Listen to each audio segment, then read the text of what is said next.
अस्सलाम वालेकुम नाज़रीन, मैं हूँ मंसूर अली खान। प्रोग्राम में आपको खुशामदीद कहेंगे। नाज़रीन, आज इस्लामाबाद में पाकिस्तान तहरीक इंसाफ की जानिब से एक और प्रेस कॉन्फ्रेंस की गई। उस प्रेस कॉन्फ्रेंस का भी हाल आपसे डिस्कस करेंगे, लेकिन अब से कुछ देर पहले एक अहम मुलाकात का आगाज़ हुआ है। मौलाना फजलुर रहमान और पाकिस्तान तहरीक इंसाफ की जो वफ्द है उसके दरमियान एक अहम तरीन मुलाकात हुई है और कोशिश की गई है कि एक ब्रेक थ्रू लिया जाए और मिल के अपोजिशन को आगे बढ़ाया जाए। ज़हन में रखिएगा कि मौलाना फजलुर रहमान इससे पहले बार बार ये कह चुके हैं कि हमारी इस हुकूमत के खिलाफ तहरीक चलती रहेगी, लेकिन जो पाकिस्तान तहरीक इंसाफ ने दीगर कंबाइंड अपोजिशन के साथ जो इस वक्त एक सिलसिला शुरू किया है तहरीक का, जलसों का, उसका अभी तक वो हिस्सा नहीं बने। खबर ये आई कि पिछले एक महीने में 2 से 3 दफ़ा असद कैसर साहब की जानिब से मौलाना फजलुर रहमान साहब से और उनकी जमात से रब्ता किया गया कि किसी तरह इत्तेहाद बनाया जाए, इश्तराक के साथ जो है मामला को आगे ले जाया जाए। दोनों साइड से जो है वो सीज़ फायर भी हुआ। पहले एक दूसरे के खिलाफ बड़े सख्त बयान दिए जाते थे। अली मीन गंडापुर साहब की जानिब से मौलाना फजलुर रहमान साहब के हवाले से बड़ा सख्त बयान दिया गया और इसको उसके बाद JUIFA की जानिब से भी कहा गया कि जी किसी किस्म का कोई इत्तेहाद इश्तराक नहीं हो सकता। लेकिन फिर कोशिशें की गई, दूसरा तीसरा राउंड हुआ और मामला को हल करने की कोशिश की गई और अब से कुछ देर पहले पाकिस्तान तहरीक इंसाफ का वक्त मौलाना फजलुर रहमान से मिलने के लिए उनकी रिहाइशगाह के ऊपर पहुंचा है। क्या हुकूमत के लिए मुश्किलात हो सकती हैं या नहीं हो सकती, इस पर तफसील से बैठ के बात करेंगे। अपने नुमाइंदे रोमान मुजफ्फर साहब इस वक्त हमारे साथ मौजूद हैं जो इस इवेंट को कवर करते हैं। रोमान साहब, इस वक्त जो सूरत हाल बनी हुई है, क्या खबरें आई हैं इस अहम मुलाकात के बाद? किसी किस्म का कोई ब्रेक थ्रू हुआ है क्या? जी देखिए, पाकिस्तान तहरीक इंसाफ और तहरीक तहफ़्फ़ुज़ आईन पाकिस्तान का जो एक वफ़द था कौमी असम्बली में, जो अपोजिशन लीडर हैं उमर अयूब, उनकी सरबराही में तकरीबन 1.5 घंटा की जो मुलाकात है उनकी मौलाना फजलुर रहमान की रिहाइशगाह पर मौलाना साहब के साथ जो है वो जारी रही। लेकिन प्रेस कॉन्फ्रेंस जो उन्होंने की अब से कुछ देर कबल जो है उसमें जो दोनों जमातों ने जिस चीज़ पे इल्हा किया है वो ये है कि गवर्नमेंट के साथ जो उनके इख्तलाफात हैं, जो उनका मैंडेट चोरी हुआ है वो उनका मुश्तरका है, उस चीज़ पे वो लोग कायम हैं। लेकिन जो हमारे जराए का बताना है, उनका ये कहना है कि जो पहले मुलाकातें हुई और जो आज की मुलाकात थी, जो अपोजिशन जमातें हैं वो मौलाना को किसी भी जो नुक्ते पे अपने साथ इत्तेहाद में मिलाने के लिए कायम जो है वो अभी तक उसमें जो है वो इत्तेहाद में शामिल करने के लिए कायल नहीं कर सकी। लेकिन इसके साथ साथ जो एक अहम पॉइंट है जो जराए का हमें बताना है कि मौलाना को जिस चीज़ पर कायल किया गया है कि जो मौरूज़ात उन्होंने मौलाना साहब के सामने रखी हैं और जो मौलाना ने जो है वो अपोजिशन जमातों के सामने रखी हैं, वो अपनी अपनी जमातों की जो लीडरशिप है उनके साथ जो है वो डिस्कस की जाएगी। जो पानी चेयरमैन PTI हैं उनके साथ भी डिस्कस की जाएंगे और मौलाना जो है वो अपनी शूरा कमेटी के साथ डिस्कस करेंगे। लेकिन अभी तक जो है वो कोई किसी भी चीज़ पर मौलाना को वो कायल नहीं कर सके, क्योंकि मौलाना का ये कहना है कि हमारी अपनी एक तहरीक जो जद्दोजहद चल रही है हुकूमत के खिलाफ, इसी तरह से जो तहरीक तहफ़्फ़ुज़ आईन पाकिस्तान है उनकी भी एक जद्दोजहद चल रही है जलसों की शक्ल में और मुख्तलिफ सेमिनार्स और कन्वेंशन की शक्ल में। तो अभी कुछ वक्त जो है वो उन्होंने मांगा है मौलाना ने अपोजिशन जमातों से कि हमें कुछ वक्त दिया जाए कि हम इस चीज़ पर जो है वो फैसला कर सकें। लेकिन जो दोनों जमातों का जो एक नुक्ता है जो गवर्नमेंट के खिलाफ कि हमारा जो मैंडेट चोरी हुआ है उसके खिलाफ ये जद्दोजहद जारी रहेगी। और जराए का ये भी बताना है कि गुज़िश्ता एक महीने में जो असद कैसर हैं उनकी मौलाना साहब के साथ कुछ खुफिया मुलाकातें भी हुई हैं। ये उसी का एक तसलसल था जिसमें मौलाना ने अपोजिशन जमातों के साथ एक प्रेस कॉन्फ्रेंस भी की। जो पिछली मुलाकातें थी हमने उनमें देखा कि मौलाना किसी भी प्रेस कॉन्फ्रेंस में ग्रैंड अलायंस के साथ जो है वो प्रेस कॉन्फ्रेंस में शामिल नहीं हुए। मौलाना गफूर हैदरी जो है वो उनकी तर्जुमानी करते हुए प्रेस कॉन्फ्रेंस वो शामिल होते थे। लेकिन आज ये एक मुनफरिद चीज थी कि मौलाना रोमान ये बताइएगा कि इससे पहले जाहिर बात है माजी की बहुत सी तलखियां रही हैं इन दोनों जमातों के दरमियान, कहीं ये तलखियां आड़े तो नहीं आ रही? दूसरी जगह पे जिस तरह अली अमीन गंडापुर का और मौलाना फजलुर रहमान का एक ही हल्का है जहां पे एक दूसरे के खिलाफ ये इलेक्शन लड़ते हैं, कहीं ऐसा तो नहीं है कि ये तलखियां हायल हो रही हैं रस्ते में और आपस में कोई इत्तेहाद नहीं हो पा रहा? देखिए, बहुत सारी वजूहात हैं जिसकी वजह से अभी तक जो है वो किसी किस्म का इत्तेहाद में जो मौलाना को जो कायल करने के लिए जो उनके सामने नुकात रखे गए हैं उनमें से एक नुकता ये भी है। लेकिन इससे हट के जो मौलाना ने जो जिसके ऊपर जो अहम अपना जो पॉइंट इसमें शामिल किया, उनका ये कहना है कि हम लोग हुकूमत के खिलाफ एक अपनी जद्दोजहद कर रहे हैं जिसकी वजह से हम कुछ हमारी मजबूरियां हैं जिसकी वजह से हम जो अपोजिशन ग्रैंड अलायंस बना है उसमें शामिल नहीं हो सकते। लेकिन उन्होंने ये भी यकीन दहानी कराई है कि आने वाले दिनों में शूरा कमेटी के सामने तमाम नुकात जो अपोजिशन जमातों के और खुसूसन जो तहरीक तहरीक इंसाफ के जो अपोजिशन लीडर उमर अयूब और असद कैसर की जो मुलाकातें हुई हैं, वो तमाम जो नकात हैं वो शूरा कमेटी के सामने रखेंगे और जो भी उनका फैसला होगा शूरा कमेटी का, उस पर वो जो है वो अपना जो हतमी फैसला है वो जो सामने लेके आएंगे। लेकिन अभी तक हाल जो है वो अभी तक की जो खबरें उसमें मौलाना को वो किसी भी नुक्ते पे जो है जो अपोजिशन जमातें हैं वो कायल नहीं कर सकी कि जो हुकूमत मुखालिफ जो तहरीक चल रही है, मौलाना की है जो तहरीक तहफ़्फ़ुज़ आईन पाकिस्तान की है, कि वो उसमें शामिल कर सकें। ये तो आने वाले दिनों में पता चलेगा कि जो ये जो नकात आज डिस्कस हुए हैं कि बानी चेयरमैन किस पे क्या हिदायत है। कल को जो है वो इंदिया दिया गया है उमर अयूब की जानिब से भी कि कल को बानी चेयरमैन से भी मुलाकात होगी, उनके सामने भी इन तमाम नकात को मारूजात को रखा जाएगा। और रुमान ये बताइएगा कि इससे पहले नवाज शरीफ साहब से भी मौलाना फजल रहमान की आज से चंद हफ्ते पहले मुलाकात हुई थी। क्या हुकूमत के साथ भी मौलाना का जो चैनल ऑफ कम्युनिकेशन है वो अभी भी खुला हुआ है या वो कम्युनिकेशन का चैनल बंद हो चुका है? देखिए, कुछ सहाफ़ी हज़रात ने ये सवाल भी मौलाना से किया कि हुकूमत के साथ जो है वो हमने देखा है कि गुज़िश्ता कुछ अदवार में पीडीएम को बनाने में भी आपका अहम रोल रहा और इसके साथ साथ जो है जो अब ओपोजिशन जमातें हैं वो भी आपकी छाया छतरी के नीचे आना चाहती हैं ताकि वो किसी तरह से जो मौजूदा हुकूमत है इनको गिरा सकें और अपना मैंडेट जो है वो जो चोरी होने का दावा कर रहे हैं उसको हासिल करके जो है वो इक़्तिदार में आए। लेकिन मौलाना इस चीज़ की सख्ती से तरदीद कर दी। उनका कहना है कि हमारा एक जो अहम नकाज जिसके ऊपर हम लोग सारे कायम हैं ओपोजिशन जमातें, वो ये है कि हमारा मैंडेट चोरी किया गया है। इस पर किसी किस्म का जो है वो कंप्रोमाइज नहीं होगा और किसी सूरत इस चीज़ पर बातचीत नहीं होगी। जब तक हमारा मैंडेट हमारी तमाम जमातों को ओपोजिशन जमातों को वापस नहीं किया जाता, हम इस चीज़ पर जो है वो कायम रहेंगे। रुमान ये बताइएगा कि मौलाना ने खुद अभी तक कोई जलसों की पूरी कोई तहरीक का ऐलान कर दिया है? क्योंकि तहफ़्फ़ुज़ आईन पाकिस्तान के सिलसिले में जो तहरीक है, और आज ये भी खबर आई कि इमरान खान साहब ने तो कह दिया अपनी जमात को कि आप लोग जो है अपने अपने जलसे हैं उनको मज़ीद तेज़ करें। मौलाना की तहरीक के हवाले से क्या अपडेट है? क्या उनका कोई पूरा प्लान सामने आया है? देखें, तहरीक तहफ़्फ़ुज़ आईन पाकिस्तान ने तो बाकायदा जो है वो शेड्यूल जारी कर दिया है। इस्लामाबाद, फैसलाबाद और दीगर शहरों समेत जो है वो जलसों के तमाम शेड्यूल का ऐलान भी कर दिया गया है और मुख्तलिफ शहरों में जो है वो दरख्वास्तें भी दी जा रही हैं जलसों के हवाले से जिले इंतजामिया को। लेकिन मौलाना ने अभी तक अपनी जमात के जो तमाम जलसों का शेड्यूल है वो अभी तक जो है वो सामने नहीं आ सका और मौलाना ने भी प्रेस कॉन्फ्रेंस में इस चीज़ का बाकायदा ऐलान नहीं किया। उनका यही कहना था कि आने वाले दिनों में जो हम अपने जलसों का ऐलान भी करेंगे और मजीद इस तहरीक को तेज़ करने के लिए जो है वो हम बाकायदा लाएमल बना के जो है वो मीडिया को भी इस चीज़ से आगाह करेंगे।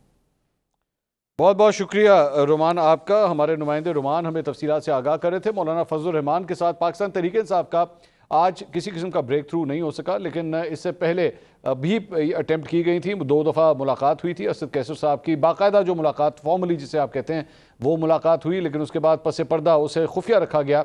आज मुख्तलिफ जगहों से रिपोर्ट हुआ कि 2 से 3 मुलाकातें वैसे भी हुई हैं, आपस में राब्ते हुए हैं, फ़ोन के ऊपर बात हुई है। कोशिश की जा रही है कि JUIFA और पाकिस्तान तहरीक इंसाफ एक ही प्लेटफॉर्म पर रह के इस जद्दोजहद को आगे बढ़ाएं, लेकिन आज की इस मुलाकात में फ़िलहाल तो कोई ब्रेक थ्रू नहीं आया है। पिछले हफ्ते ये भी खबरें आई थी कि इमरान खान साहब की जानिब से जेल से ये अहकामात दिए गए हैं अपनी जमात को कि मौलाना फजल रहमान के साथ आपस में कोई इश्तराक ज़रूर किया जाना चाहिए, कॉमन प्लेटफॉर्म वहाँ पर मौजूद होना चाहिए जिसके तहत ये ब्रेक थ्रू मिल सके। दूसरी जगह पाकिस्तान तहरीक इंसाफ की जानिब से आज एक प्रेस कॉन्फ्रेंस भी की गई रऊफ हसन साहब की जानिब से। उनके ऊपर जो कल एक हमला हुआ था उस सिलसिले में, और उसमें उनका ये कहना था कि हम जो FIR काटी गई है पुलिस की जानिब से उसे मुकम्मल तौर पर रद्द करते हैं। उन्होंने कहा कि जो कुछ पिछले 1 से 1.5 साल में पाकिस्तान तहरीक इंसाफ के साथ होता आया है ये उसी का ही सिलसिला है, उसी की वजह से आज हालात यहाँ तक पहुँचे हैं। और साथ ही साथ उन्होंने जुडिशल कमीशन बनाने का भी ऐलान किया कि जनाब इस सिलसिले में हमें जुडिशल कमीशन बना के दिया जाए जो इस सारे मामले की तहकीकात करें। उन्होंने कहा कि हुकूमत की जानिब से जो एक सिलसिला चल रहा है तहकीकात का हम उसे बिल्कुल भी नहीं मानते। उसके बाद एक और जो डेवलपमेंट हुई, हमाद अजहर साहब कई महीनों के बाद मंजर आम के ऊपर आए और वो पाकिस्तान तहरीक इंसाफ के सेक्रेटेरिएट पे पहुंचे और उन्होंने कहा कि हमें इमरान खान साहब की जानिब से हिदायत के ऊपर जो है वो मैं यहाँ पे आया हूँ। जो JUIFA की मुलाकात हुई है आज उस पर हाफिज़ हमदुल्ला साहब उनके सीनियर रहनुमा इस वक्त हमारे साथ मौजूद है। हाफिज़ साहब बहुत बहुत शुक्रिया आपने हमें ज्वाइन किया। हाफिज़ साहब क्या कहना है पाकिस्तान तहरीक इंसाफ का, क्या डिमांड कर रहे हैं वो आपसे? बिस्मिल्लाहिर्रहमानिर्रहीम। बहुत शुक्रिया मंसूर अली खान साहब। देखिए, मैं तो हूँ कोयटा बलूचिस्तान में, तो वहाँ मुलाकात का मैं हिस्सा नहीं रहा हूँ, लेकिन जो गुफ्तगू सुनी या जो प्रेस टॉक मैंने सुनी है दोनों का, खासकर मौलाना साहब का, कि PTI का वफद अपोजिशन लीडर उमर अयूब और असद कैसर की क़यादत में इसलिए आया था कि मुल्क में जो सियासी हवाले से मुख्तलिफ इशूज़ है उसमें अगर हमारा मौक़िफ़ एक हो तो ये जमहूरियत के लिए और मुल्क के लिए, आईन और कानून के लिए और इदारों की मजबूती के लिए बेहतर रहेगा। तो इस तस्वुर के साथ वो आए थे मौलाना साहब के पास। जो मैंने मौलाना साहब की बातें सुनी तो मौलाना साहब ने कहा कि ये अच्छी बातें हैं कि इस तस्वुर के साथ आप आते हैं जमहूरियत के लिए या पार्लियामेंट की सुप्रीमेसी के लिए या कानून की हुक्मरानी के लिए। जी। हम तो यही जंग लड़ रहे हैं। जमीयत उलमा इस्लाम तो 2018 में भी मैदान में थी, जब उस इलेक्शन को हमने दानगी ज़दा इलेक्शन कहा। आज के इलेक्शन को भी हम दानगी ज़दा इलेक्शन कहते हैं। हाफिज साहब, तहरीक इंसाफ के हवाले से जो माजी की तलखियां रही हैं, एक दूसरे के ऊपर बड़े संगीन किस्म के इल्जामात आप दोनों जमातें लगाते रहे एक दूसरे पे, उनको दरगुजर कर दिया गया है? उनसे अब आगे जा चुकी हैं दोनों जमातें? नहीं, मेरे ख्याल में मुसर्रफ खान साहब तक बात यहाँ तक नहीं पहुंची है कि माजी में हमारी जो पार्टी का या क़ियादत का जो मौक़िफ़ रहा है PTI की क़ियादत या PTI की पॉलिसियों के बारे में, वो खदशात, वो तहफ़्फ़ुज़ात का इजाला मेरे ख्याल में जब हम बाकायदा तौर पर बैठेंगे, वो नौबत तो अभी तक नहीं आई है, बाकायदा बैठेंगे तो उसका इजाला मेरे ख्याल में ज़रूरी है। उसमें एक TOR का एक शक्ल होगी तो फिर हम आगे चल सकते हैं। अलबत्ता जहाँ तक इलेक्शन के हवाले से मौक़िफ़ है 8 फरवरी का, उस हवाले से जमीयत उलमा इस्लाम का मौक़िफ़ वही है जो 2018 का इलेक्शन के हवाले से था। तो हाफिज साहब, मैं अगर ये कहूँ कि अभी आपकी जमात और पाकिस्तान तहरीक इंसाफ की आपस में मुतहदा जद्दोजहद का जो उसकी जो मंजिल है, वो अगर मोटरवे पे आप सफ़र कर रहे हो लाहौर से इस्लामाबाद, तो कितनी दूर है अभी इस्लामाबाद? आपकी नज़र में गाड़ी कहाँ तक पहुंची है अगर लाहौर से निकली है तो? देखिए, मेरे ख्याल में ये 13 और 16 साल का एक सफ़र रहा है तलखियों का। मेरे ख्याल में इतना जल्दी ये सफ़र तय नहीं हो सकेगा जी।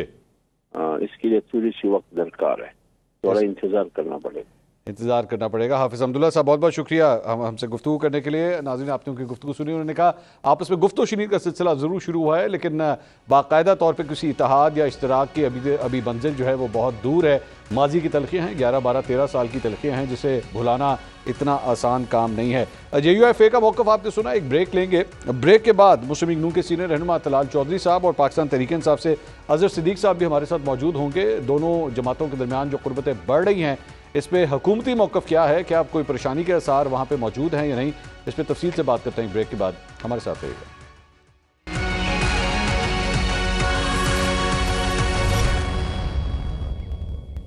Welcome back after the break. मौजूदा सियासी सूरत हाल और आज पाकिस्तान तहरीक इंसाफ की एक बड़ी अहम प्रेस कॉन्फ्रेंस, उस पर मजीद तफसील से बात करेंगे। मुस्लिम लीग नून के सीनियर रहनुमा सेनेटर तलाल चौधरी साहब हमारे साथ मौजूद हैं। पाकिस्तान तहरीक इंसाफ से उनके रहनुमा अज़हर सिद्दीक़ साहब भी हमें ज्वाइन करें। दोनों मेहमानों का बहुत शुक्रिया। तलाल साहब, सबसे पहले ये जो डेवलपमेंट हुई है, मौलाना फजल रहमान से पाकिस्तान तहरीक इंसाफ का वफ्द मुलाकात कर चुका है और कुर्बतें बढ़ रही हैं। आपस में जो प्रॉब्लम्स थी, कन्फ्यूजन थी, उनको ख़त्म किया गया है। आपके लिए खतरे की घंटी बज सकती है, आपको लग रहा है? देखिए जी मंसूर साहब, सबसे पहली बात तो ये है कि फ़िरौन नहीं बनना चाहिए और लोगों के बारे में ऐसी बातें नहीं करनी चाहिए कि बाद में फिर आपको उन्हीं के घर, उन्हीं के दर पे जाना पड़े। क्या क्या नहीं कहा इमरान खान ने मौलाना साहब के बारे में, उनकी पार्टी के बारे में, और आखिर फिर उन्हीं के दर पे, उन्हीं के घर पे जाना पड़ा है। तो बाकी ये सबका सियासी हक़ है और बिल्कुल हर कोई इस्तेमाल कर सकता है। अल्हम्दुलिल्लाह हम हर किस्म के इत्तेहाद, हर किस्म की अपोजिशन को फेस करने को तैयार हैं। लेकिन तलाल साहब, यही सब कुछ तो आप लोग भी एक ज़माने में पाकिस्तान पीपल्स पार्टी के बारे में कहा करते थे। आज हुकूमत ने, दोनों ने मिल के बनाई है। अगर आपको ये करने की इजाज़त है तो फिर उनको भी ये इजाज़त होनी चाहिए। मेरा ख्याल है कहा ज़रूर करते थे, लेकिन इतना नहीं कहा करते थे। और इमरान खान तो कहते थे मर जाऊंगा मैं, तौबा तौबा तौबा, और क्या अल्फाज आप इस्तेमाल करते थे। कम अज़ कम हमने पीपल्स पार्टी से एक दूसरे की मुखालफत की है, इस तरह का काम नहीं किया। ठीक। और उसके बाद ये देख लें, ये है कुदरत का कानून कि कहाँ कहाँ फिर वो आपको जाना पड़ता है और किस किस जगह पे जाके आपको माथा टेकना पड़ता है। तो अभी हमने तो बड़ी देर पहले कहा था और फ्लोर ऑफ द हाउस कहा था, और इमरान खान मजाक उड़ाया करते थे। हमने तो मसाके मईशत की बात की थी जी। कहते थे मैं नहीं हाथ मिलाऊंगा। ये एक दिन देखिएगा, ये हाथ मिलाएंगे नहीं, सिर्फ ये क्या कहते हैं, हाथ इस तरह लोगों के कदमों के नीचे रखेंगे, क्योंकि अल्लाह ताला को गरूर और फ़रौनियत नहीं पसंद। इमरान खान आज उसी का भुगत रहे हैं आजकल, उसी फ़रौनियत की। अजहर साहब, ये सारी गुफ्तगू आपने सुनी है, ये फैक्ट है कि जारी बात है आप लोग एक ज़माने में मुस्लिम लीग नून और पाकिस्तान पीपल्स पार्टी को यही कहा करते थे कि मुकमुका कर लिया है इन्होंने आपस में और इनके मफादात आपस में इकट्ठे हैं। अब जो कुछ माजी में मौलाना फजलुर रहमान या JUIF के बारे में आपकी जमात कह चुकी है, खान साहब कह चुके हैं, लोगों की मेमोरी से उसको किस तरह निकाला जाएगा? बहुत शुक्रिया मंसूर साहब। ये तो रब को पता है ना फिरौन कौन था और वो किस तरह मुल्क से गया, किस तरह लंदन डीलें कर कर गया, ये तो हम सब ने देख लिया ना। वो लफ्ज़ फिरौन तो अच्छा नहीं है, माथा टिनकना ये शिरक है। अल्फाज का इस्तेमाल तो बड़ा ध्यान से करना चाहिए ना। हम लोग किसी शिरक पर यकीन नहीं करते, ना हम किसी फिरौनियत पर यकीन करते हैं। बात बड़ी वादी है, जमहूरी निज़ाम के तहत अब जो हालात है, हम पाकिस्तान में बेहतरी की तरफ चीज़ें लेके जाना चाह रहे हैं। हमने देख लिया, हमने कोशिश करके देख ली। मौलाना फजलुर रहमान से इसलिए मिल रहे हैं कि एस्टैब्लिशमेंट के रोल पे जितनी खुल के बाद मौलाना फजलुर रहमान का तो तौफीक ही नहीं हुई। नवाज शरीफ जो है वो तो आपको पता है कि एस्टैब्लिशमेंट के हाथों पला बड़ा, अपना ज़ियाउल हक से लेकर अभी भी रिसेंटली जनरल बाजवा की एक्सटेंशन से लेकर अभी हुकूमत लेने तक, तो ये तो एस्टैब्लिशमेंट के हाथों में खेल रहे हैं ना और उन्हीं के साथ चल रहे हैं। तो अब बात सिर्फ इतनी है, हमारी लड़ाई क्या है? हमारी लड़ाई बड़ी वाज़ेह तौर पर है। और वो जो ये कहते थे वोट को इज्जत दो, तो इमरान खान ने बड़े अरसे से जब ये शुरू कर दिया, शुरू में यकीनन जब गवर्नमेंट में हो, आप हुकूमत वक्त में हो, एस्टैब्लिशमेंट के साथ चलना, वर्किंग रिलेशनशिप अपना आना, लेकिन ये चीजें समझ आ चुकी हैं कि नहीं, इस मुल्क का जो मुकद्दर। अजहर साहब, आपने फरमाया कि आपको मौलाना फजलुर रहमान के साथ ये इश्तराक इसलिए पसंद आ रहा है क्योंकि वो इस्टेब्लिशमेंट के खिलाफ बड़ी सख्त लाइन ले रहे हैं और ये चीज़ आपको इस वक्त सूट करती है। तो मौलाना फजलुर रहमान साहब तो 2018 में भी जब इलेक्शंस हुए थे तब भी बड़ी सख्त लाइन लेते थे। वो तब भी कहते थे कि इलेक्शंस धांधली ज़दा हैं, वो तब भी इमरान खान साहब को सिलेक्टेड कहते थे। तो क्या फिर उस वक्त जो कुछ वो कहते थे वो वाली बातें भी उनकी दुरुस्त थी? देखिए, ये बातें ये तो है ना, मौलाना साहब ने खुद क्लियर कर दी हैं बातें। मौलाना ने कहा ये सारी पॉलिटिकल स्टेटमेंट्स हैं। और एक बात बड़ी वाज़ेह है, अब मैंने आपके प्रोग्राम में बारहा एक बात का कहा है और वो बड़ी वाज़ेह है कि इमरान खान कहा गया जनरल ज़हीर इस्लाम के बारे में, नवाज शरीफ घर बैठे हुए पता नहीं ख्वाब आया, उन्होंने वो बनीगाला की सड़क का भी इल्ज़ाम लगा दिया। वो इमरान खान साहब ने बता दिया कि बनीगाला की सड़क तोशाखाना के पैसों से लेकर बनाई थी, वो भी बता दिया। तारुल कादरी पर इल्ज़ाम जनरल ज़हीर इस्लाम का लगाया, उन्होंने उसको भी चैलेंज कर दिया। और हमने वो फिर ऑडियो की बात करते रहे, जैसे साकिर उसार साहब के बारे में, वो भी आज तक कोई सामने नहीं आई। अरशद मलिक की ऑडियो वीडियो हमने वो हाल देख लिया, वो सिर्फ एक पॉलिटिकल स्टंट था, सारा चलते रहे। सवाल बड़ा वाज़ेह, इस वक्त इस मुल्क को जो 75 सालों के गिरदाब से और खासतौर पर 85 के प्रोजेक्ट के बाद 3 दफा वजीर आजम, वजीर आला, फिर PDM 1.0, PDM 0.5 निगरान सदर शक्ल में, PDM 2.0, यानी इन्होंने इस मुल्क को वहां लाकर खड़ा कर दिया। इस मुल्क को इस गिरदाब से निकालना है। यानी ये जो जिन्होंने इस मुल्क की मईशत का ये हाल कर दिया, हम तो 3-3.5 साल थे ना, और उठाकर देख लें डॉलर यहाँ से कहाँ लेकर गया, ठीक, कहाँ से कहाँ। मुझे 1 मिनट इजाज़त दीजिएगा क्योंकि आपने अभी ये ऑडियोज़ की बात की है। आज तलाल चौधरी साहब सेनेट के अंदर मौजूद थे और इन्होंने यहाँ पे एक दफ़ा माजी के अंदर भी ये जिक्र कर चुके हैं। तलाल साहब, आज आपने अपनी तकरीर में दोबारा इस बात का जिक्र किया कि साबिक चीफ जस्टिस साकिब निसार साहब ने आपको पैगाम पहुँचाया था कि आप अगर मरीम नवाज़ और नवाज शरीफ के खिलाफ बोलें तो आप असेंबली में पहुँच सकते हैं, वरना आप जेल में जाएंगे। ये वाकया कब पेश आया था, किसके जरिए पैगाम आया था आपको? देखिए, मैं मंसूर साहब पहले भी ये बात कर चुका हूँ और मैंने दोबारा फ्लोर ऑफ द हाउस की है और मैंने ये भी कहा है कि ये तौहीन अदालत के केस में मेरे से बात की गई थी।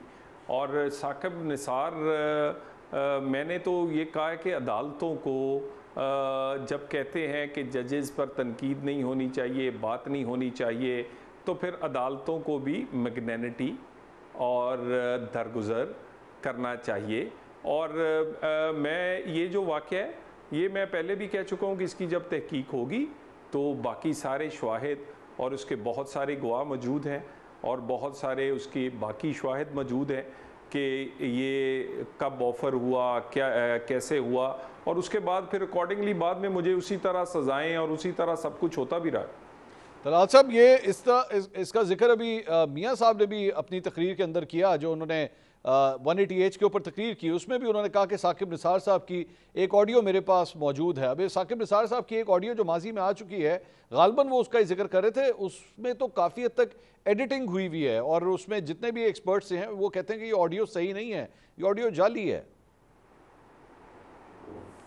देखिए, साकिब निसार साहब के बहुत सारे ऐसे करतूत हैं, बहुत सारे ऐसे काम हैं, और जिस तरह उन्होंने 2017 से लेकर ये सारा काम चंद साल किया है, बहुत सारे दाग जो है वो निज़ाम अदल पे और अदालत पे साकिब निसार साहब के अपने लगाए गए हैं। और हम तो यही कहेंगे कि जो हमारे अदलिया, जो हमारे जज साहिबान हैं, उन्हें इससे सबक सीखना चाहिए। और मेरा ख्याल है अदालतों ने सीखा भी है, अदलिया ने सीखा भी है। बहुत हद तक मैं समझता हूँ कि अब तो सारी पार्टियाँ जो हैं इत्माद कर रही हैं और सारी पार्टियाँ इसे समझती हैं कि मौजूदा चीफ जस्टिस और मौजूदा जो अदलिया है वो इंसाफ दे रही है। मगर साकिब निसार साहब के होते हुए जो कुछ हुआ, कोई एक बात तो नहीं हुई। मैं कहाँ से शुरू करूँ? चुन चुन के नाहलियाँ की गई, चुन चुन के काल कोठरियों में फेंका गया, चुन चुन के उन्होंने नून लीग को हटाने के लिए, इमरान खान को लाने के लिए जो जतन किए हैं, वो कभी अस्पताल के दौरे करते थे, कभी हमारे लोगों को बुलाकर अदालत में जलीलो रुस्वा और उनको नाहिल करते थे, तो बहुत कुछ किया है। तो उसकी कोई एक कहानी तो एक कोई चीज़ तो नहीं होगी, सबूत तो आपको पता है होते हैं जो आप काम करें। ये आपने फरमाया कि तमाम जमातें जो हैं, तमाम पार्टियां आज मौजूदा चीफ जस्टिस के ऊपर एतमाद का इजहार कर रही हैं, लेकिन अजहर साहब, आप लोगों की जमात भी क्या मौजूदा चीफ जस्टिस के ऊपर एतमाद का इजहार कर रही है? ख़ासतौर पे अगली जो नैब तरामीम की हियरिंग है उसके ऊपर भी इमरान खान साहब को जो है वीडियो लिंक के ज़रिए दोबारा ज्वाइन करने का कहा गया है। तो हालात वाक़यात से पाकिस्तान तहरीक इंसाफ मुतमईन है अब? देखिए, एक बात तो बड़ी वाज़ेह है, पार्टी का इंतखाबी निशान लेना, इलेक्शन कमीशन के हवाले से जो कुछ होना, वो हमारे एतराज़ात हैं, वो रहेंगे। किसने कह दिया कि जस्टिस काजी फाइज पे सबको एतमाद है? बिल्कुल ऐसा एतमाद नहीं है कि सारी सियासी जमातों का अपने आप से कह देना। और मैं हैरान होता हूँ तलाश से, मैंने इनकी गुफ्तगू सुनी, मैंने फैसल वाडा की गुफ्तगू और अल्फाज सुने, मुझे बड़ा एहसास हुआ कि तरबियत ही नहीं दी शायद उनको। उन्होंने आर्टिकल 66 पढ़ा नहीं है कि जजेस के कंडक्ट के बारे में, जजेस के बारे में अल्फाज तो हो सके तो वो सुनिएगा, तकरीरें सुनिएगा, यानी हद होती है किसी आप बात। किसकी तकरीर की बात कर रहे हैं? मैं फैसल वाडा की और तलाल चौधरी की जो पार्लियामेंट में की है उन्होंने। तलाल चौधरी साहब की कौन सी, क्योंकि फैसल वाडा साहब तो मौजूद नहीं है, लेकिन तलाल चौधरी साहब की किस तकरीर की बात कर रहे हैं आप? आज की तकरीर? मुझे खान साहब मैं एक गुजारिश करूं, मेरी गुजारिश करूं, मैं 11-12 मिनट की मेरी तकरीर है और जो भी ये साहब बात कर रहे हैं इन्हें कहें सुन लें।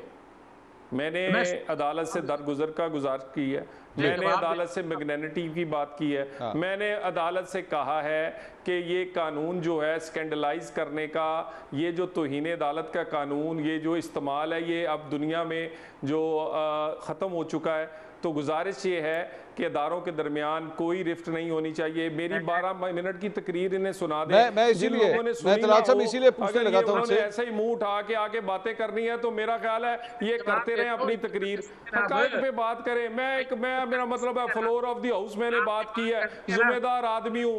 मेरा मुंह उठा के पता नहीं कौन बात कर रहा है जी, इसने ये कर दिया। अभी सुनो तो सही ना, आप सुनी होती नहीं है, बात करने शुरू हो जाते हैं। पहले 12 मिनट की तकरीर सुनाए इसको, मैं अजहर साहब सुनाए ना, मैं इससे बात ही नहीं करना चाहता, ये जो भी है इसको तकरीर सुनाए, इसको तकरीर सुने, उसके बाद उस पे पूरा कोई मेरा एक फिक्रा निकाल के दिखा दे कि जिसमें ये शायबा भी हो कि वो गैर पार्लिमानी वर्ड है। कोई एक फिक्रा। मैं तलाल साहब ये चीज हमने तो जज साहिबान पे बात ही नहीं की जी। तलाल साहब मैं यही कह रहा हूँ, मेरा एक मिनट अजहर साहब एक मिनट, अजहर सिद्दीक साहब एक मिनट, तलाल साहब, मेरा उनसे यही सवाल था, अगर आप मैं उनका वही उनसे जवाब लेने लगा हूँ कि वो किस चीज़ पे एतराज़ कर रहे हैं, क्योंकि आपकी तकरीर मैंने भी सुनी है। मैं यही पूछने लगा हूँ कि आखिर वो किस चीज़ को पिन पॉइंट कर रहे हैं। अज़हर साहब, आप स्पेसिफिकली बताइए कौन से जुमले को आप पिन पॉइंट कर रहे हैं, कौन सी बात को पिन पॉइंट कर रहे हैं। सबसे पहली बात कि शाकिब निसार साहब के ऊपर जिस तरह के अल्फाज इस्तेमाल किए, जाके जरा सुन लें,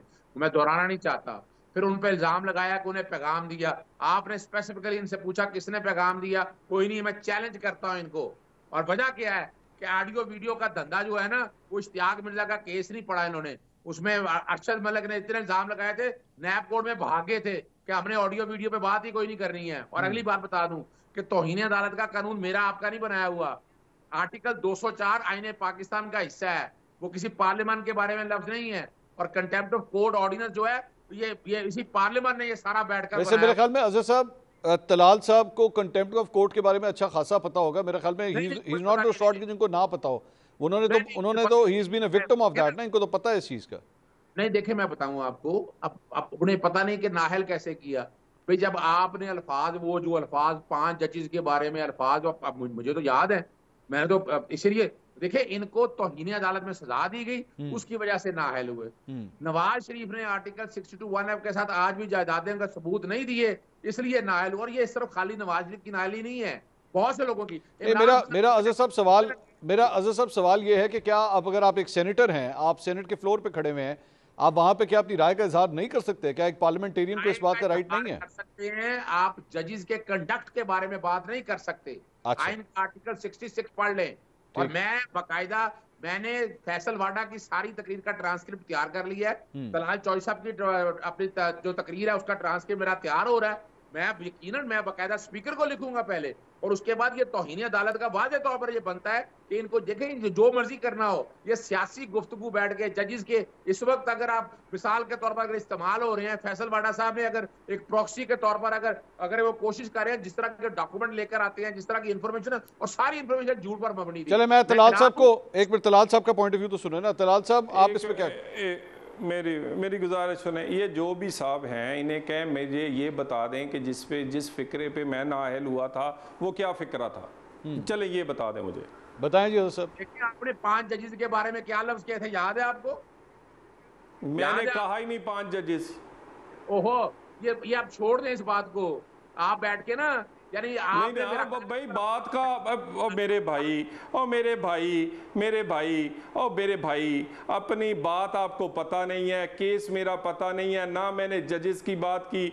पूरी मेरी तकरीर आज सारे नेशनल मीडिया पे आई है, किसी के अज़हर साहब पहले बात सुन लें। नहीं की। अज़हर साहब पहले बात सुन लें।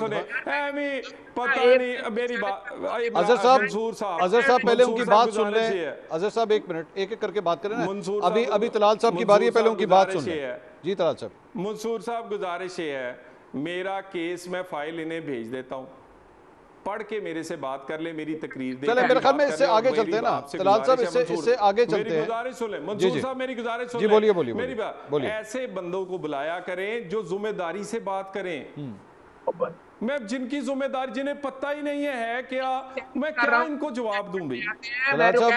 मैं इसलिए आपको तौहीन अदालत में सजा हुई है, तौहीन अदालत में सजा हुई है। सर वो तो अब खत्म होगी ना, वो सजा खत्म हो चुकी है। किस आपको पता ही नहीं मेरे केस का? मेरे केस का नहीं पता ना, आपको मेरी तकरीर का पता है। अच्छा चले, मैं आगे चलना चाह रहा हूँ सर। मेरी तकरीर का पता है। और भाई मेरे, आप पढ़ के आया करें, ये पढ़ के आया करें, ये पढ़ाई के बगैर ये एमी ओंग पुटोंग ना बोला करें, पढ़ के आया करें। अच्छा साहब, एक मुझे आगे चलने देना सर। तलाल साहब मेरा सवाल सुन लीजिए। अज़हर साहब एक मिनट ठहरिएगा सर। तलाल साहब, एक और जो इंप्रेशन आया है वो आज जितने हुकूमती सेनेटर्स थे, आपने भी तकरीर की, आपके अलावा भी दीगर सेनेटर्स ने तकरीर की, उनका तमाम का फोकस जो है वो एक ही पॉइंट के ऊपर था, और वो था जुडिशरी के ऊपर, जजेस के हवाले से। ये ऐसा क्यों था कि सबने एक ही राइम करके जो है वो एक ही टॉपिक के ऊपर बात की? देखें, मैं तो इससे मुतासर हूँ, मैं रिसीविंग एंड पे रहा हूँ, ठीक है, और मैंने अदालत से रिक्वेस्ट की है कि पूरी दुनिया में स्कैंडलाइज करने का ये कानून अदालत को और अदलिया को ख़त्म हो चुका है, अब कोई इस्तेमाल नहीं करता मुहज़्ज़ब दुनिया में। और मैंने गुजारिश की है चीफ जस्टिस साहब से और अदालतों से कि आप भी रिस्ट्रेन और मैग्नेनिटी और ये वो असूल हैं जो हर जज साहब के लिए और अदालत के लिए हैं, आप भी ये अपनाएं। अगर आप बड़ा दिल, आपको तनकीद से नहीं बिल्कुल भी घबराना चाहिए, और ऐसी कोई बात, और हम नहीं चाहते कि अदारों के दरमियान कोई चीज़ हो। और मैंने कहा है कि पार्लियामेंट तो अदलिया के पीछे खड़ी है, हम आपके मुहाफ़िज़ हैं, हम ना आपकी तहरीकें चलाते हैं, हम आपके लिए अच्छी कानून साजी करते हैं ताकि आपको तहफ़्फ़ुज़ मिले। हमने तो आपकी दी हुई सज़ाएं जो कि हम समझते थे कि ठीक नहीं है, वो तौहीन अदालत की हो या फांसी की हो, हम फंदों से झूल गए हैं, लेकिन हमने सर नहीं उठाया और नहीं उठाएंगे। ठीक। लेकिन इस वक्त पाकिस्तान में माहौल ऐसा नहीं है कि अदारों के दरमियान कोई रिफ्ट नजर आए। हम पाकिस्तान में इन्वेस्टमेंट आनी है, पाकिस्तान में इस्तेकाम आना है, पाकिस्तान की मईशत से लेके गरीब की रोटी तक इस्तेकाम से जुड़ा हुआ है। मैंने तो ये गुजारिश की है। ठीक है, ये अजहर साहब जहाँ पे अदलिया के साथ ताल्लुक की बात है, आज एक और डेवलपमेंट भी हुई, वो ये है कि हमाद अजहर साहब, पाकिस्तान तहरीक इंसाफ के रहनुमा जो बड़ी देर से अंडरग्राउंड थे, आज वो एकदम सामने आए, पीटीआई के दफ्तर पहुंचे और उन्होंने कहा कि जनाब मुझे खान साहब ने हुक्म दिया है इसलिए मैं बाहर आ गया हूँ। लेकिन उसके बाद फ़ौरन वो पेशावर के लिए निकल गए, इस्लामाबाद की हदूद छोड़ के केपी की तरफ वो चले गए। आपको अदालतों के ऊपर क्या एतमाद नहीं है? अगर यहाँ इस्लामाबाद में मौजूद रहते, इस्लामाबाद हाई कोर्ट में पेश होते, वहाँ पे उनको रिलीफ मिल सकता था। आखिर ऐसी क्या बात है कि उन्होंने इस्लामाबाद छोड़ दिया? अच्छा, पहली तो मैं बात बताता चलूँ कि फैसल वाडा ने जो तकरीर की, तलाल चौधरी साहब कह दें कि वो कंटेम्प्ट नहीं है, जिस तरह के अल्फाज इस्तेमाल किए, फिर पूरी पार्लियामान में मकसद क्या था कि वो जो फैसल वाडा ने जो अल्फाज इस्तेमाल किए हैं प्रॉक्सी के हवाले से, ठीक है ये प्रॉक्सी का लफ्ज इन्हें पसंद नहीं है, लेकिन जो कुछ है अब हमें भी बड़ी अच्छी तरह से पता है। आप टोटल मोड क्या था अदलिया को बैकफुट पे करने का, और उसके अलावा कोई नहीं है। मैं ट्रांसक्रिप्ट तैयार हो गया, इंशाल्लाह बहुत जल्द स्पीकर को भेज रहा हूँ, तलाल चौधरी को भी, अपना फैसल वाडा को भी और तलाल चौधरी को भी भेज रहा हूँ ट्रांसक्रिप्ट। इनकी पुरानी जजमेंट में मैं सारा कुछ भिजवाऊंगा और इनके सामने रखूंगा फेयरनेस में। और दूसरी बात जो है ना, स्कैंडलाइज करना, ये करना, ये मेरे अदालतों के अल्फाज नहीं है, ये आइन के आर्टिकल 204 में लिखा है। और किसने लिखा है? आइन साज असेंबली ने लिखा है। कंटेम्प्ट ऑफ कोर्ट ऑर्डिनेंस 2003 के अंदर सजाएं लिखी हैं स्कैंडलाइज करने की, ये सारी उन्होंने लिखी हैं। अच्छा साहब, अब तो सर इसमें तलाल साहब, बल्कि मैं आपसे तलाल से पूछ लेता हूँ, ये एक और भी तनकीद हो रही है कि आप लोगों की जानिब से, पेमरा की जानिब से ये डायरेक्टिव्स दिए गए कि जनाब जो केस चल रहा है उसके बारे में भी अब आप कमेंट नहीं कर सकते, उसके ऊपर किसी किस्म की कोई बातचीत नहीं कर सकते। इसके ऊपर भी सहाफ़ती तंजीमें नाराज़ हैं। आप लोगों ने डेफेमेशन का जो लॉ पास किया पंजाब असम्बली से, उसके ऊपर भी सहाफ़ती तंजीमें नाराज़ हैं कि जनाब हमसे कंसल्टेशन नहीं की गई। इस तरह का माहौल क्यों बन रहा है जैसे ये हुकूमत चाह रही है कि जनाब जबाबंदी हो जाए सहाफ़ियों की? सबसे पहली बात यह है कि क्या महज़ब दुनिया में हद तक के इज़्ज़त का कानून मौजूद नहीं? जी बिल्कुल है। यानी इंग्लैंड से, यूके से हमारे चैनल्स के ख़िलाफ़ फ़ैसले आ जाते हैं। पाकिस्तान में क्या कोई झूठी खबर नहीं चलती? किसी की इज़्ज़त उछाली नहीं जाती?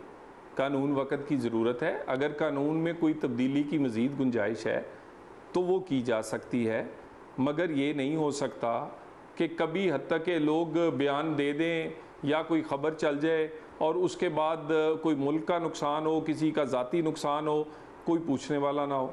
तो ज़िम्मेदाराना सहाफ़त और इज़हारे राय की जो आज़ादी है उस पर तो कोई कॉम्प्रोमाइज़ नहीं। ठीक है, लेकिन पाकिस्तान में कानून तो चाहिए ना जी। अब मुझे बताइए मंसूर साहब, आपको और उन यूट्यूबर्स को जिनको मैं नाम नहीं लेना चाहता, आपका मुकाबला अगर उनसे कर दिया जाए तो मेरा ख्याल ज़्यादती नहीं होगी? तो सही को सही और गलत को गलत, और जो गलत है उसकी कुछ सज़ा जज़ा होनी चाहिए। मेरा ख्याल इतनी बात है, नेक नीति से किया गया है, कोई बदनीति इसमें शामिल नहीं है। हम आज हुकूमत में कल नहीं होंगे और ये पता नहीं कितने दिन है। तो मेरा ख्याल है कि चीज़ों को, हर चीज़ को नेगेटिव नहीं लेना चाहिए। अजहर साहब, आपने भी इसके ऊपर जो है वो कंप्लेंट की है, आपके क्या एतराज़ात थे इस मामले पे? अच्छा, मैं पहले तो बताता चलूं कि पीका ऑर्डिनेंस, पीका लॉ में हमने तरमीम की थी जब सजा बढ़ाई थी, ये सारे थे, ये सारे आ गए थे। इन लोगों ने बकायदा चैलेंज करवाया और ऑनलाइन रूल्स बनाए थे उस वक्त, और ऑनलाइन रूल्स बड़े बैलेंस्ड रूल थे। जस्टिस अतर मिल्ला साहब ने उस वक्त वो रूल्स को सेट असाइड किया, अपील फाइल की। हमने चीजों को बेहतर कर, सोशल मीडिया को रेगुलेट करने के हवाले से वो, जनाब आपको पता है, मैं रिकॉर्ड पे बता रहा हूँ कि मरियम औरंगजेब ने वो अपील वापस ली थी, ये रिकॉर्ड के ऊपर है, मैं अफसर बताने के लिए। अब आगे आ जाएं, ये जो पैमरा जो ऑर्डर पास किया ना पैमरा, बड़ा दुख और अफसोस का मकाम है, इन्हें कानून आता है नहीं। ये अरशद शरीफ का केस है, उस कॉन्टेक्स्ट में और बात है। पैमरा ने स्टेज पे क्यों नोटिस जारी किया? वो साइफर की कल लाइव हियरिंग चल गई, जिसमें वो कंस्पिरेसी और सारी बातें सामने आ गई। उन्होंने कहा ये क्या मुसीबत पड़ गई है, सारा कुछ चल गया, डोनाल्ड लू का आज खत लगाना पड़ गया। ये वो बातें बता रहा हूँ। अब आए अगली, अब इन्होंने कानून नहीं पढ़ा ना, हद की इज्जत बिल जो है ना, कानून 2014, मैं बता रहा था सीधा सीधा बातें। सबसे पहली बात है कॉन्स्टिट्यूशनल ऑफिस। वो टिकटॉकर आकर कॉन्स्टिट्यूशन ऑफिस में बैठ जाए और आकर कहे कि मेरे बारे में बात नहीं करनी। आप कौन होते हैं? वे आपको सिर्फ इम्यूनिटी है आपके खिलाफ सजाओं में। और दूसरा आ जाए मिसाल के तौर पर मनी डिग्री में होता है। नहीं वैसे अजहर साहब एक मिनट, ये अभी आपने लफ्ज इस्तेमाल किया टिकटॉकर कि जी वो टिकटॉकर आके कॉन्स्टिट्यूशनल ऑफिस में बैठ जाए। अगर ये कोई लॉ बन रहा है तो ये आपके पार्लियामेंटेरियंस के लिए भी है, ये पीटीआई के पार्लियामेंटेरियंस के लिए भी तो लॉ है। उसके लिए नहीं है ना। नहीं ना, यही तो बता रहा हूं मैं आपको। कॉन्स्टिट्यूशन ऑफिस में सिर्फ वजीर आजम ही है, तो सदर वजीर आजम वगैरह। वजीर आला तो आपका भी वजीर आला है ना खैबर पख्तूनख्वा में। पंजाब से अगर कोई शख्स उसके खिलाफ बात करेगा तो उसके अगेंस्ट भी तो एक्शन होगा ना। मैं तो बात देखें ना, मेरी बात सुनिएगा, मैं छोटी सी मिसाल ऐसा रखता हूँ। आपको पता है इस कानून के बाद सोर्स आपको देना पड़ेगा मंसूर साहब जी। ये याद रखिए, ये ड्रैकन ब्लैक लॉ क्या है।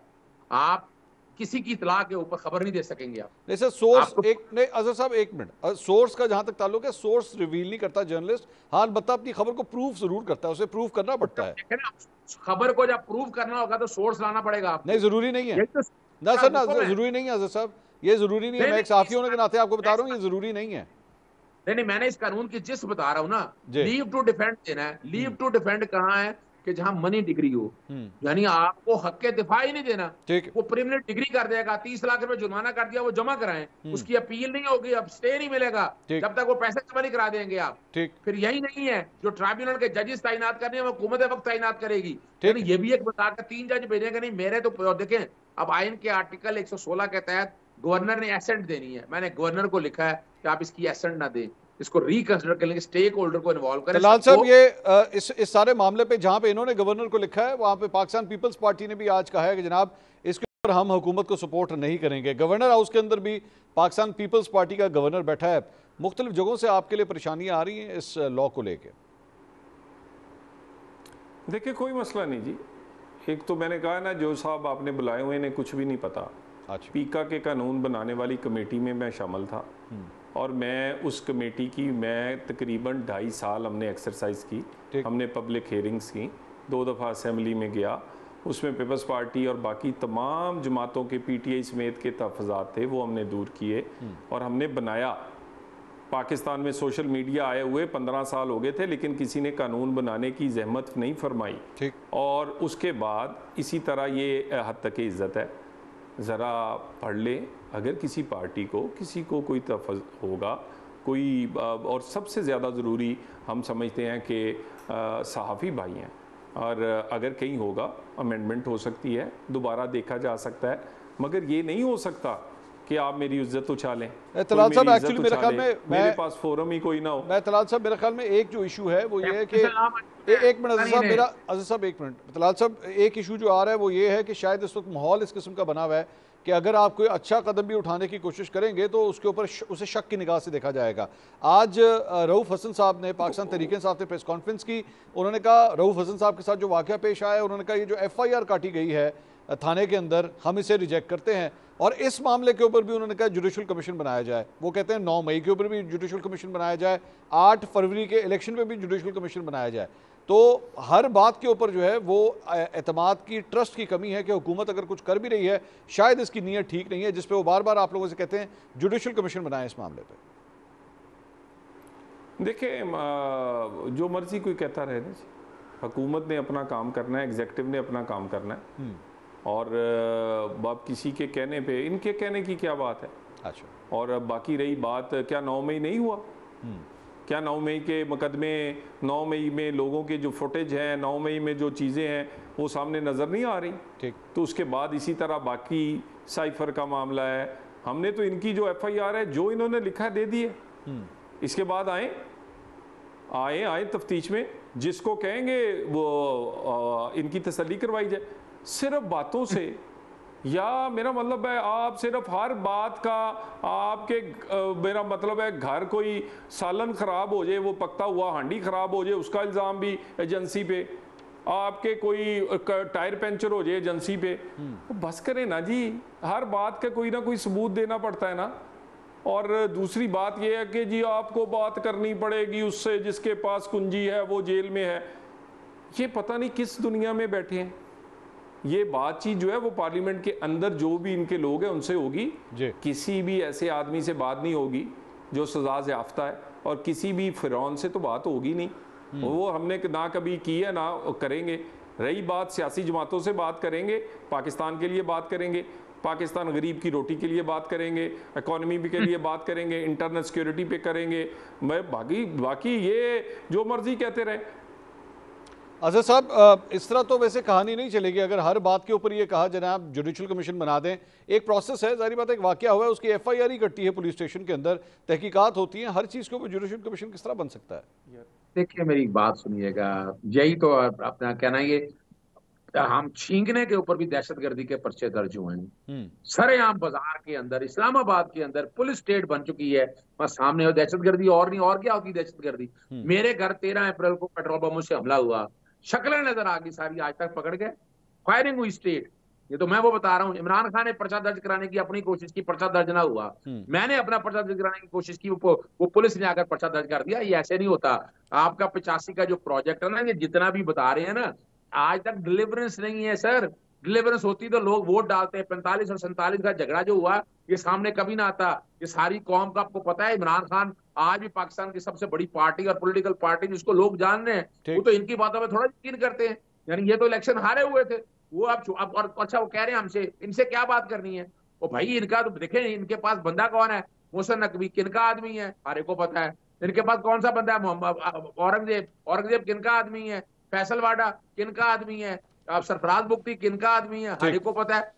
खुदारा ये डिफेक्ट भाई, वो तो वजीर आजम तो वो लोग हैं। तो बात तो इसलिए कह रहे हैं पार्लियामेंट। बहुत बहुत शुक्रिया अजहर सिद्दीक साहब आपका। पाकिस्तान तहरीक इंसाफ के रहनुमा अजहर सिद्दीक साहब हमारे साथ मौजूद थे।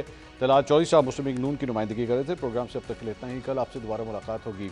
अल्लाह हाफिज़।